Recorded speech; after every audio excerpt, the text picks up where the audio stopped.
ప్రేమ్,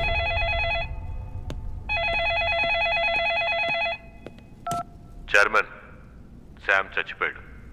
నీ వల్ల అయితే నీ ప్రాణాలు కాపాడుకో. ఎంక్వైరీ చేయాలి. నెక్స్ట్ నువ్వే. షూట్ చేయరా.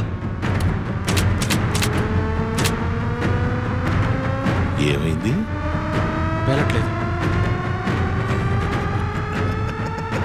డమ్మీ బుల్లెట్ ఎలా పేలుతుంది?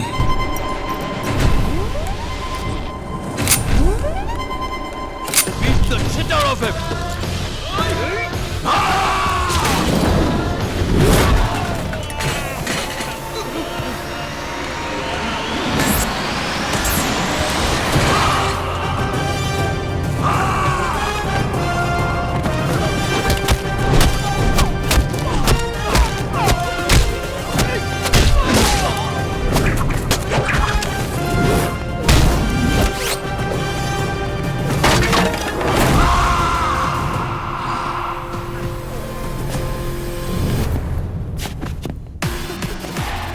నీ అబ్బా పొద్దున్నాడు ఎవడైనా నాలాంటి కంత్రి గడితో పెట్టుకుంటాడా?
వెళ్ళండ్రా.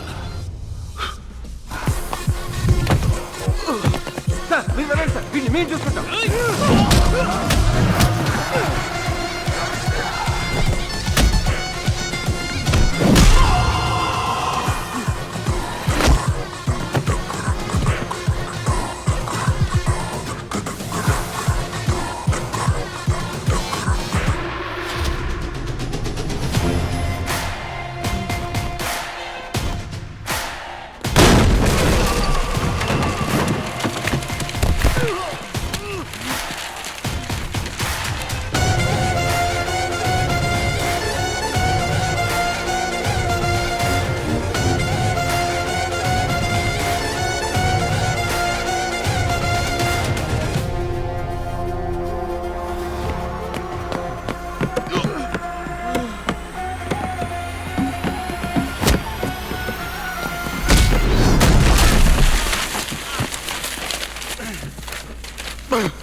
నన్ను చంపేసి నువ్వు ఇక్కడి నుంచి తప్పించుకోలేవు.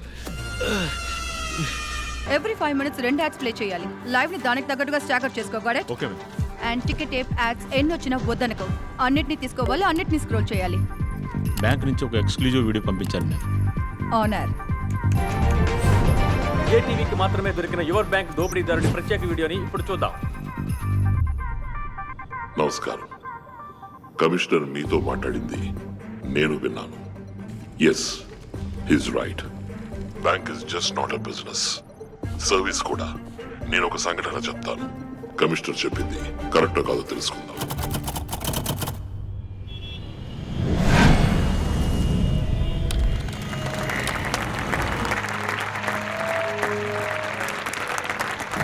Credit cards, insurance, PL, mediclaim, mutual funds, ఎఫ్డీస్లలో ఎక్కువ కస్టమర్స్ ని పట్టి టార్గెట్ అచీవ్ చేసి ఈ సంవత్సరం best employee of the year award అందుకోబోతున్నది Solomon Marripalem branch, Rishi Huda colony branch, Shahrukh and Vishal MVP branch.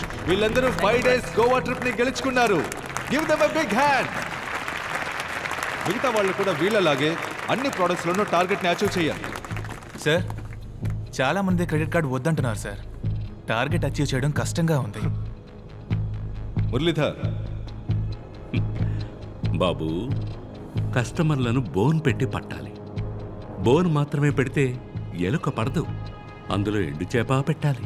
ఎండి చేప? నీ అన్నదమ్ములైన నిన్ను నమ్మి 50 రోజులకు వడ్డీ లేకుండా నీకు అప్పిస్తారా? మా బ్యాంక్ ఇస్తుంది అని చెప్పు. క్రెడిట్ కార్డు తీసుకోండి సార్, అవసరం వస్తే వాడుకోండి, లేదా ఓ మూల పడేసి ఉంచండి చెప్పు, తప్పకుండా తీసుకుంటారు. 50 రోజుల్లో డబ్బు తిరిగి కట్టకపోతే 36% వడ్డీ, వడ్డీకి వడ్డీ, అప్పు 3 నెలల్లో డబుల్ అవుతుంది. ఇవన్నీ చెప్పొద్దా సార్?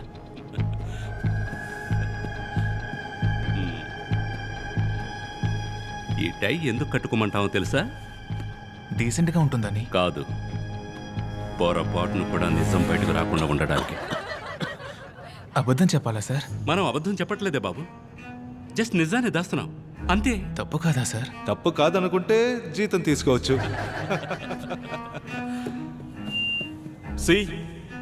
నువ్వు చేస్తే నీ కుటుంబాన్ని ఎవరు కాపాడతారు? ఇన్సూరెన్స్ చేయమని మనం అడుగుతున్నప్పుడు ఇంకొక మనిషి వచ్చి కాపాడతాడనే పరిస్థితి వచ్చేంత వరకు మనం ఇన్సూరెన్స్ని విక్రయించవచ్చు. డబ్బులు లేకపోతే కుక్కలు కూడా నిన్ను పట్టించుకోవనే పరిస్థితి ఉన్నంత వరకు loan, debit card, credit card అన్నిటినీ విక్రయించవచ్చు. All the best. ప్రేమ్, ఆ కుర్రాన్ని వేరే ప్రోడక్ట్కి మార్చు. అందులోనూ పర్ఫార్మెన్స్ లేకపోతే తీసేయి. Yes sir. Goa trip, incentives, gift coupons అని బోలెడన్ని ఈసోప్స్ ఆఫర్ చేయి. అప్పుడే మనం టార్గెట్ రీచ్ అవ్వగలం. Done sir. టార్గెట్ అని చావ కొడుతున్నారు. ఏంట్రా మామా, ఎందుకు డల్గా వస్తున్నా? పిఎల్ క్రెడిట్ కార్డ్స్కే దిక్కులేదు, ఇందులో మ్యూచువల్ ఫండ్స్కి మార్చేశారు. అవన్నీ అప్పర్ మిడిల్ క్లాస్ వాళ్ళు కదరా. మన బ్యాంక్లో ఎవరెవరి అకౌంట్లో డబ్బు ఉందో లిస్ట్ ఇచ్చారు. అయితే ఇంకేం మామా, లిస్ట్లో ఉన్న వాళ్ళతో మాట్లాడు. Next year best employee award మనం తీసుకుందాం. గోవా టూర్కి మనం వెళ్దాం. నమస్తే సార్, నేను రిలే మ్యూచువల్ ఫండ్ నుంచి మాట్లాడుతున్నాను. నేను చెప్పే మ్యూచువల్ ఫండ్లో మీ డబ్బును ఇన్వెస్ట్ చేశారంటే 4 ఏళ్లలో మీ డబ్బు రెట్టింపు అవుతుంది. రిటర్న్స్ 25% వరకు ఉంటుంది సార్. రెట్టింపు అవుతుంది. మీరు ధైర్యంగా ఇన్వెస్ట్ చేసి కాలు మీద కాలు వేసుకొని కూర్చోండి. ఈ ఇయర్ బెస్ట్ ఎంప్లాయీ అవార్డు అందుకోబోయేది మిస్టర్ కవిన్, సీతమదార బ్రాంచ్.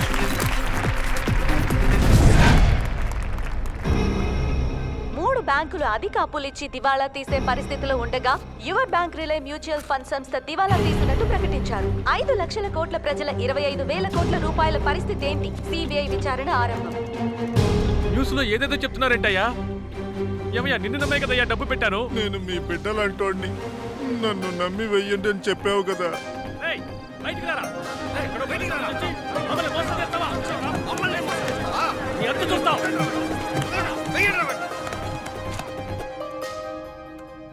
అవేం పట్టించుకోకుండా నీ పనేంటో నువ్వు చూసుకో.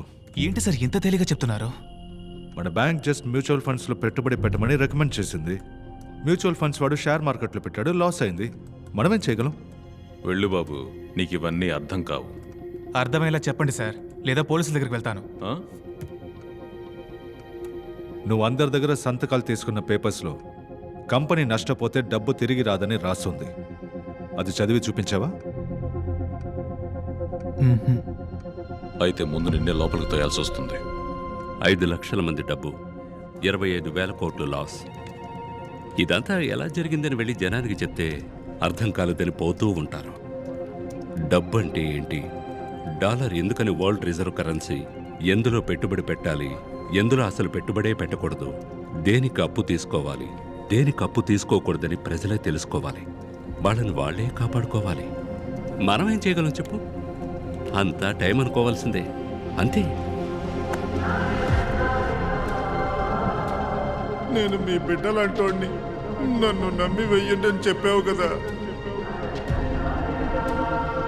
వాళ్ళని వాళ్ళే కాపాడుకోవాలి.